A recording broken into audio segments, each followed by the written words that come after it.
आर्थिक तौर पर तबाह पाकिस्तान खुद को बचाने के लिए बांग्लादेश को बर्बाद और खोखला करने में जुट गया है। एक तरफ पाकिस्तान बांग्लादेश को अपना कबाड़ बेचने के लिए कट्टरपंथियों से दबाव बनवा रहा है, दूसरी तरफ बांग्लादेश में पाकिस्तान परस्त कट्टरपंथी हिंदुओं पर अत्याचार जारी रख रहे हैं।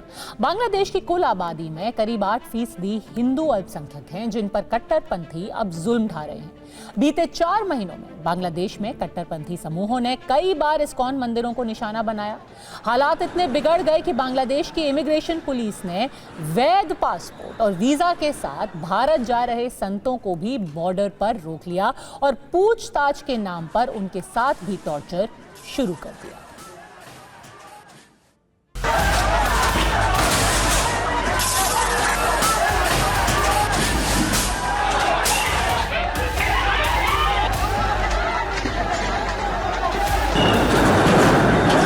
बांग्लादेश के कट्टरपंथी ही हिंदुओं पर टॉर्चर नहीं कर रहे। मोहम्मद यूनुस की सरकार का पूरा सिस्टम अल्पसंख्यक हिंदुओं के पीछे पड़ा है।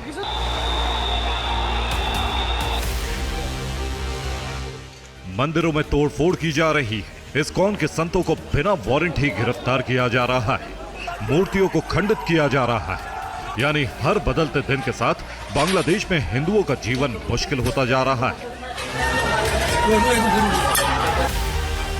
ढाका से लेकर चटगांव तक हिंदुओं पर ढाए जा रहे सितम की एफआईआर तक दर्ज नहीं की जा रही है।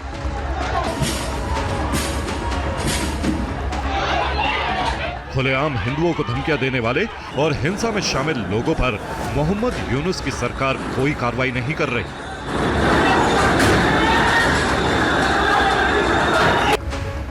लेकिन पासपोर्ट, वीजा और वैध दस्तावेजों के साथ भारत आ रहे हिंदुओं को बांग्लादेश की पुलिस ने बॉर्डर पार नहीं करने दी। वैध यात्रा दस्तावेजों के साथ भारत में प्रवेश की कोशिश कर रहे इस्कॉन के 63 संतों को बांग्लादेश सरकार ने भारत नहीं जाने दिया।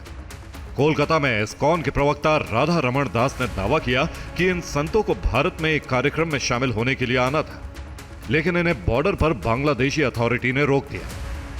इतना ही नहीं, बांग्लादेश अल्पसंख्यक परिषद ने यूनुस सरकार पर हिंदू वकीलों और पत्रकारों पर झूठे मामले दर्ज करने का आरोप लगाया है। बांग्लादेश हिंदू बौद्ध ईसाई एकता परिषद ने कहा है कि चटगांव के 70 अल्पसंख्यक वकीलों और 2 पत्रकारों पर क्रूड बम विस्फोट और कारों में तोड़फोड़ करने के झूठे आरोप लगाकर उन्हें गिरफ्तार किया गया है। इन संगठनों ने आरोप लगाया है कि सरकार नहीं चाहती है कि कोई वकील इस्कॉन, चिन्मय प्रभु या हिंदुओं पर हो रही ज्यादती के खिलाफ आवाज उठाए या उनका केस लड़े। एक तरफ बांग्लादेश में हिंदुओं पर जुल्म हो रहे हैं, तो दूसरी तरफ मोहम्मद यूनुस कट्टरपंथियों को माफी देते जा रहे हैं। बांग्लादेश में बीपीएन नेता खालिदा जिया के बेटे तारिक रहमान समेत 48 आरोपियों को कोर्ट से राहत मिल गई। 2004 में राजनीतिक रैली पर ग्रेनेड हमले का आरोपी खालिदा जिया का बेटा तारिक रहमान सलाखों से बाहर आ गया है। तारिक रहमान जमाते इस्लामी के कट्टरपंथी एजेंडे को आगे बढ़ाने में लगा है, इसलिए उसके जेल से बाहर आने के बाद अल्पसंख्यक हिंदुओं के हालात और बिगड़ने का अंदेशा है। भारत सरकार ने बांग्लादेश की यूनुस सरकार को तुरंत कट्टरपंथियों पर काबू करने और हिंदुओं की हिफाजत करने को कहा है। लेकिन खालिदा जिया के कट्टरपंथी बेटे तारिक रहमान के जेल से बाहर आते ही उसकी बांग्लादेश नेशनलिस्ट पार्टी यानी बीपीएन ने भारत पर अंदरूनी मामलों में दखल देने का आरोप लगाया है। लेकिन बांग्लादेश का सच क्या है, ये बांग्लादेश से जान बचाकर किसी तरह भारत पहुंचे हिंदुओं ने TV9 भारतवर्ष के कैमरे पर बता दिया। ওদিকে সত্যি কি হিন্দুদের উপর অত্যাচার হচ্ছে? সত্যি অত্যাচার হচ্ছে। কি অত্যাচার হচ্ছে? অত্যাচার ঘর দুয়ার বাড়ি ঘর দুয়ার ভাঙিয়ে লাই দিচ্ছে। আপনি কি ওদিকে থাকেন? ওই আমাদের কাছেই, হ্যাঁ, গোপালগঞ্জের ভিতর থাকে। হ্যাঁ, তো কি হয়েছে ওখানে? কি হচ্ছে ওখানে? ওই বলে হিন্দুর এই দেশ তো তোমাদের দেশ না, চালিয়ে যাও, এইসব বলে। অত্যাচার হচ্ছে মানে কেউ কেউ বলছে অত্যাচার হচ্ছে, চিটাগাংটাই বেশি হচ্ছে।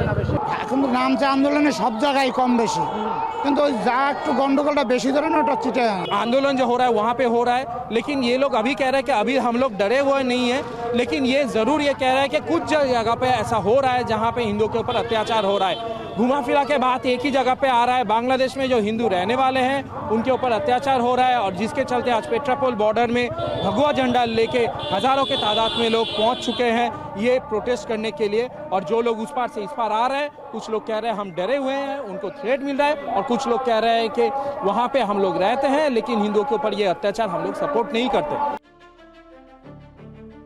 लोग भाग रहे हैं और हद तो ये है कि हिंदुओं पर हो रहे अत्याचार की रिपोर्टिंग करने वाले पत्रकारों और अदालत तक हिंदुओं की आवाज पहुंचा रहे वकीलों को भी अब चुन चुनकर निशाना बनाया जा रहा है।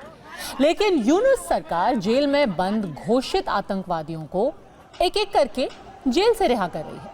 अब एक इंटेलिजेंस रिपोर्ट से पता चला है कि बांग्लादेश में एक आतंकी संगठन से जुड़े 10,000 से ज्यादा कट्टरपंथियों हिंदुओं के खिलाफ हो रही हिंसा में शामिल। बांग्लादेश में हिंदुओं पर हमले अचानक नहीं बढ़े, इसके पीछे कट्टरपंथियों की पूरी जमात काम कर रही है। इस जमात का नाम है जमात उल मुजाहिदीन बांग्लादेश यानी JMB।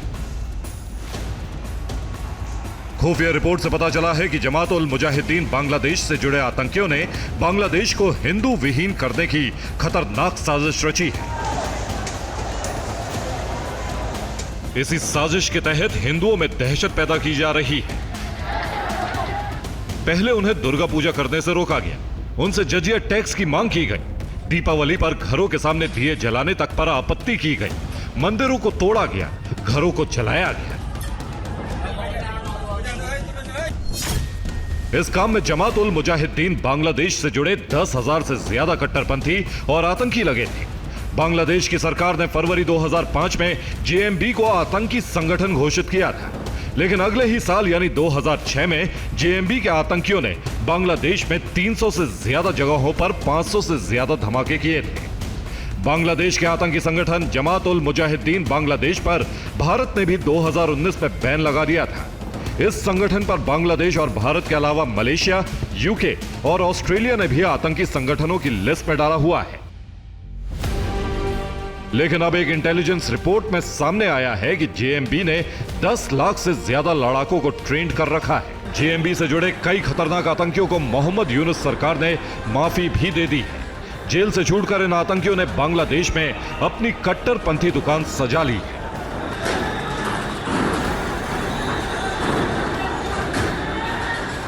जमात उल मुजाहिदीन बांग्लादेश से जुड़े कट्टरपंथी इस्लाम और शरिया को बढ़ावा देने की वकालत करते हैं। वो महिलाओं को घर से बाहर निकलने का विरोध करते हैं। इससे जुड़े कट्टरपंथी सिनेमा हॉल और सांस्कृतिक कार्यक्रमों के खिलाफ रहते हैं। अब जमात उल मुजाहिदीन के आतंकी इन कट्टरपंथियों को हिंदुओं के खिलाफ भड़का रहे हैं। खुलेआम हिंदुओं को काटने और मारने की धमकियां दी जा रही हैं। নিষিদ্ধ করা হয় এদেশের ঘাটে বন্দরে রাস্তাঘাটে এক মারামারি আর হত্যা যজ্ঞ পরিচালিত। शेख हसीना का तख्ता पलट करने के बाद बांग्लादेश में कई जेलों में ताले भी तोड़ दिए गए थे। तब जमात उल मुजाहिदीन बांग्लादेश से जुड़े 700 से ज्यादा आतंकी जेल से भाग गए थे। अब यही आतंकी बांग्लादेश की सड़कों पर आकर हिंदुओं पर हमले कर रहे हैं। Bureau report, TV9 भारतवंश।